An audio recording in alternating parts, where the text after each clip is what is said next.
बंगाल से नाता जोड़ने के लिए इन्होंने कहा कि बचपन में ये कोलकाता की मेट्रो देखने आए थे। मैं बचपन में जब पहली बार कोलकाता आया तो एक आकर्षण था, जरा मैं मेट्रो देखूं।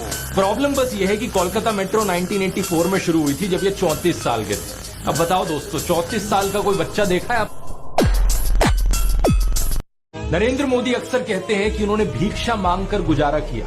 कभी कहते हैं कि 35 साल के लिए, कभी कहते हैं 40 साल के लिए। करीब 40 साल मैंने भिक्षा मांग करके खाया है। मैं 35 साल तक भिक्षा मांग करके खाया था। चलो इतनी तो बोलने में गलती हो सकती है, 35 साल हो 40 साल हो, लोग अक्सर भूल जाते हैं। लेकिन सवाल ये कि वो एमएलए पहली बार बने 2002 में, तब उनकी उम्र होगी 52 इयर्स। लेकिन उससे पहले 90s में ही पता नहीं कैसे उन्होंने फॉरेन टूर्स कर ली। ये फोटोज देखो उनकी, आईफिल टावर के सामने पेरिस में, व्हाइट हाउस के सामने अमेरिका में, हॉलीवुड के सामने, लंदन गए, वो मलेशिया गए। क्या 40 साल भिक्षा मांगकर इतने पैसे कमाए जा सकते हैं कि फॉरेन के टूर्स कर रहे?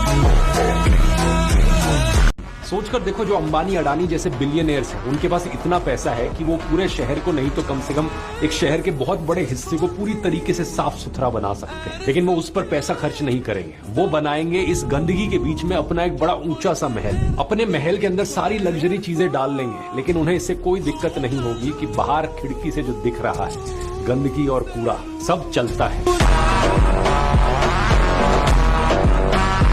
इस ट्वीट को देखिए, कहा जा रहा है कि 3 इडियट्स मूवी जो 2009 में रिलीज हुई, वो सोनम वांगचुक को लॉन्च करने का एक पीआर अटेम्प्ट थी। मतलब यूपीए सरकार के अंदर 2009 में एक फिल्म बनाई गई ताकि 16 साल बाद जाकर सोनम वांगचुक को मोदी सरकार पर अटैक करने के लिए इस्तेमाल किया जा सके। कोई लॉजिक है इस बात में?